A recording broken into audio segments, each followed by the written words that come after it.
Hello, folks. It's Coach Blue for you. Uh, Want to talk about uh, advice and counsel, and basically people sharing information or advice to you, or you sharing advice or information to somebody else. Kind of like this whole YouTube page right here, and it's kind of the two different sides of it, and how people often look at it, or um, how they evaluate or judge those giving advice or giving information based off their own beliefs or their own thoughts, and how they view the credibility of those folks giving that information as well. Um, like I've told you before, I'm not perfect. I'm not some uh, perfect, exceptional person that's exempt from any of the topics I discuss with you. I have many flaws and challenges myself. Some I've shared with you in some of the videos. Uh, so I by no means am I exempt from anything that I share. But what kind of spurred this was having a conversation with somebody not too long ago, and we were just talking about sharing information and whatnot, and um, trying to be helpful. And the thought that came to mind is a lot of people often judge, but people only think that you're credible enough to give information or give counsel if you're perfect or you're right or everything is cool with you, or you have all those ABCD, PhD, MD, um, XYZ letters after your name. Well, is that really all it takes, or is that really what's necessary to have some credibility to give some advice or counsel to somebody? Do your parents have any of those ABCDFG letters after their name? But they provided you guidance and counsel, for those of you who grew up with parents, um, all your life. And for those who didn't have parents and who had some type of guardian or family member that helped raise you, it's the same qualification. So why wasn't that credibility valid enough? Now, I've been called a fake. I've been called, who am I to give advice or information to folks, um, because I don't have my act together, or I'm not right, or like I said, I'm not perfect.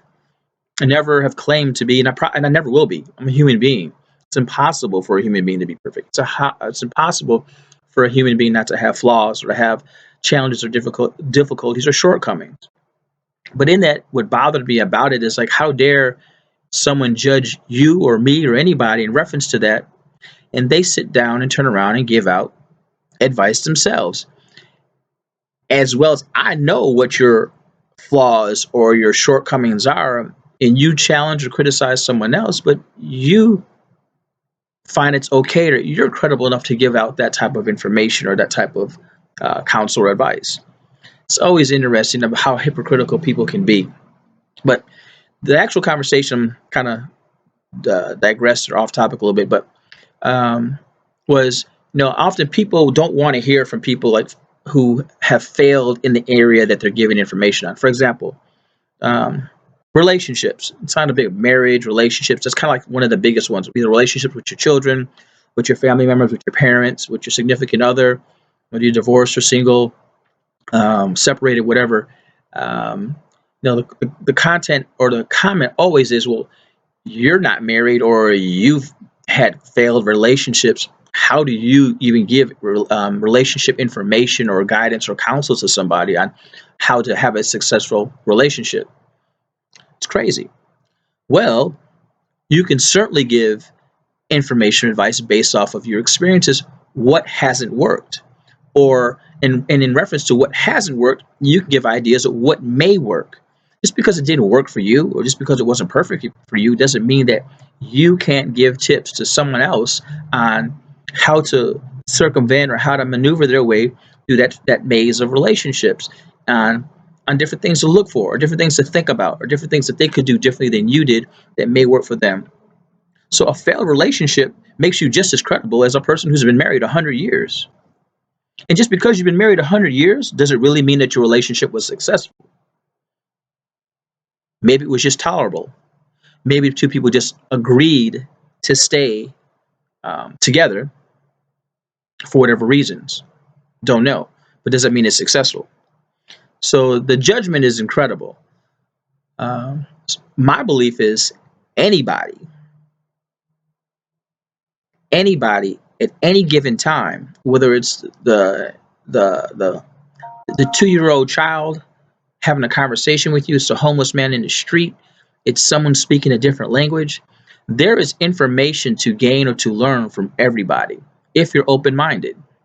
If you're willing to learn and you're open minded to information or advice or counsel or different things from different people, it's valuable. Um, my father used to talk about, he despised folks who didn't have children giving him advice or giving him feedback on how to raise kids. I kind of agreed or understood that for a number of years, but recently I'm like, why not? Just because, and, and I'm speaking in context of the conversation, just because I don't have kids means I have no credibility in sharing information on how someone should raise their children. Most of you probably say no, they don't, because you ain't have no kids. But guess what? Everybody I'm talking to, you were a child at one time. You were that child. You were that kid, or you are that kid. So basically, your personal experiences as a child give you no credibility to share with someone else on how to raise their children. Maybe you don't have the actual practice of sharing that or trying to raise the child, but you do have the personal experience of being that child that was raised. And your experiences are just as valuable, just as important as the person who has children that they're trying to raise based off their experiences. Because that's what we do. There's no book. 90% of folks out here who are raising children are raising their children based off their own personal experiences as a child. Their good experiences as a child and their bad experiences as a child. They're trying to balance them out and put them out into a format to raise their children.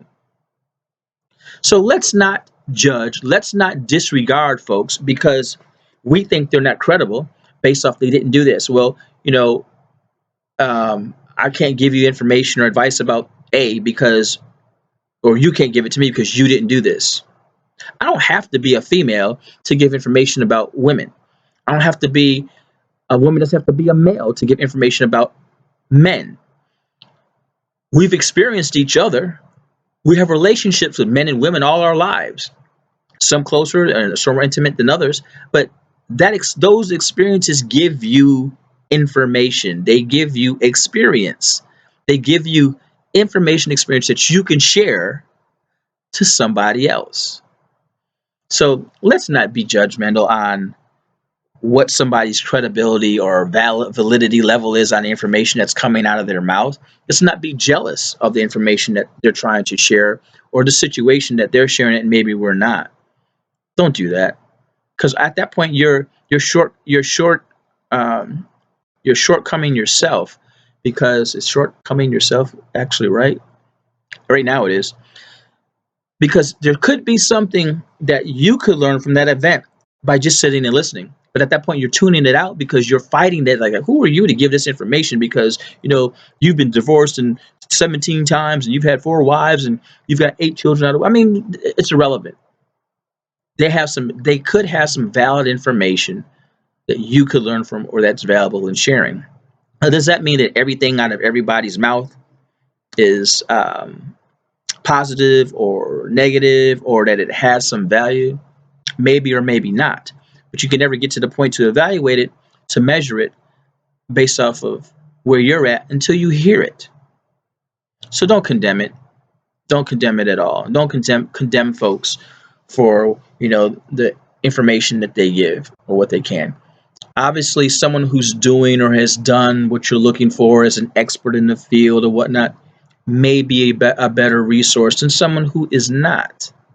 But that's not the case in all measures, in all areas. There's a lot of basic principles and basic information that is transferable across different platforms when it comes to sharing.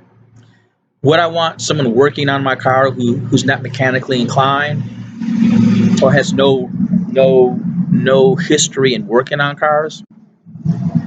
Maybe personally I would make that choice. This person's never worked on a vehicle to have them work on my car. But I'm not blind or numb to the point where they may have some basic knowledge about vehicles to share something with me about this that I didn't know about, that I could learn from. So at this point, I'm beginning to ramble. So I'm going to close out. But it's Coach Blue for you again today in reference to advice and counsel. Please just be mindful of prejudging the information, prejudging the person, and just uh, not devalidate. I'm making up a lot of words today, but just nullifying the information that someone's giving based on what you think their level of credibility or expertise may or may not be. So please hit the like button. Please do. Please subscribe. Please share me with your family and friends. Please, please, please. Most of all, please gain understanding. Peace.